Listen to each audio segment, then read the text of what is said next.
Mwaka 2026 Mahakama Kuu ya Tanzania Masjala ndogo ya Dar es Salaam imeendelea kusikiliza kesi ya mwenyekiti kesi ya Jamhuri dhidi ya mwenyekiti wa Chama cha Demokrasia na Maendeleo ndugu Tundu Antipas Mughwai Lissu, ambaye ni kesi ya uhaini. Leo upande wa Jamhuri umeweza kuleta mashahidi wawili. Mmoja alikuwa anatokea Songea, anafanya kazi ya machinga, na mwingine ni askari polisi kutokea kule mkoa wa Kilimanjaro pale mjini Moshi.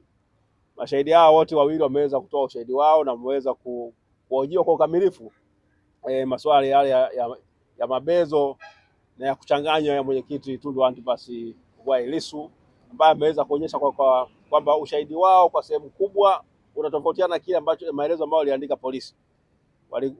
Ile tarehe moja amesema kwamba mnamo tarehe 8 ya mwezi wa 4 mwaka 2025 alikwenda polisi kule Moshi kule Songea akaandikisha maelezo yake, lakini alipokuja kuhojiwa maswali na mwenyekiti Tundu Lissu, kwa sehemu kubwa ilikuwa ni kwamba mengi ambayo ameyasema leo ni maneno ambayo ameongeza hayamo katika tamko lake lile, na alikuwa vitu vyakiulizwa anasema ajui, na ilikuwa inasikitisha kwa sababu unashangaa kwamba nchi yetu inaongozwa tuna kanuni kubwa ya msingi sana ambayo inaongoza nchi yetu, kwamba kila mtu anatakiwa kuheshimu na kutumia rasilimali za nchi hii kwa namna ambayo ni nzuri, kana kwamba sisi ndio waamuzi wa baadaye wa mustakabali wa nchi yetu.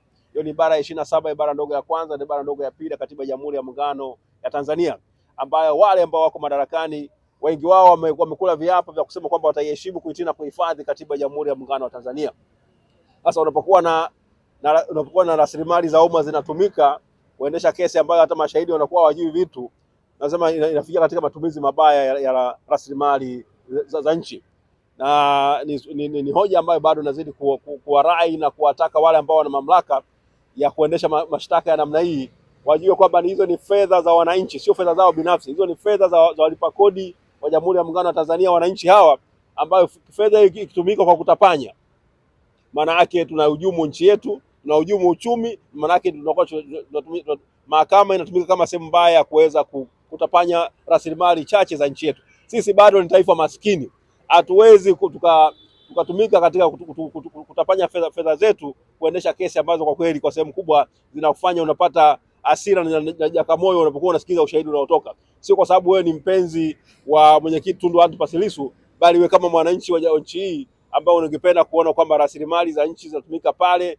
kwa namna iliyo nzuri, na wale ambao wanashtakiwa ni wale ambao kwa kweli wana hatia au wana makosa ambayo inatakiwa kwamba waweze kuadhibiwa kwayo.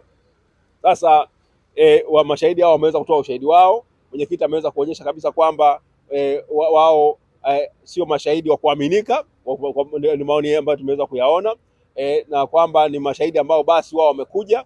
Mmoja wao amesema kwamba alitakiwa tu baadaye tarehe 22 ya mwezi wa 4 mwaka 2025 abadilishe ushahidi ambaye alikuwa ameshikwa kwamba amehamasika kutokana na kauli za mwenyekiti Tundu Lissu, kwamba sasa amegeuzwa kutoka kuwa mtuhumiwa na amegeuka kuwa shahidi. Hayo ndio ambayo wameyafanya. Kwa hiyo na mwenyekiti alikuwa anakazania kuonyesha kwamba watu wanabadilisha magoli, yaani mpira tunafahamu huko sehemu fulani, lakini mtu akitaka kufunga goli unahamisha goli. Kwa hiyo ni kwamba unabadilisha, wazungu wanasema it's a moving target. Kwa hiyo sio kitu kizuri, na ningeweza kuita kama ni moving prosecution. Kwa hiyo hali imekuwa sio nzuri, imekuwa ni ya kusikitisha, lakini mwisho wa siku mahakama ndiyo ambayo itakayoamua kwamba kama kuna kesi ya mwenyekiti kujibu, na kama kuna vile mwisho wa siku kama ana hatia.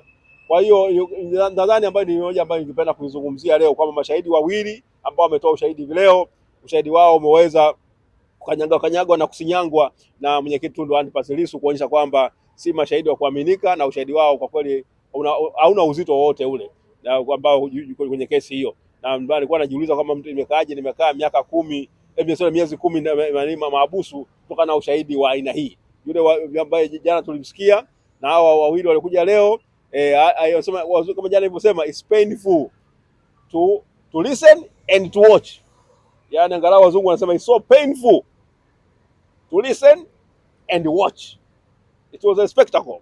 Yaani mambo ambayo yanasikitisha. Lakini ndio nchi yetu. Hapo ndipo tulipo. Ukitaka kujua jinsi gani tumeporomoka, ndio tumefikishwa huko. Kuna shimo ambalo tumepelekwa huko la Bermuda Triangle, tuko katika hali ngumu. Sasa hayo ndio ambayo nitaka kuyasema kuhusiana na kesi ya mwenyekiti Tundu Antipas Mughwai Lissu.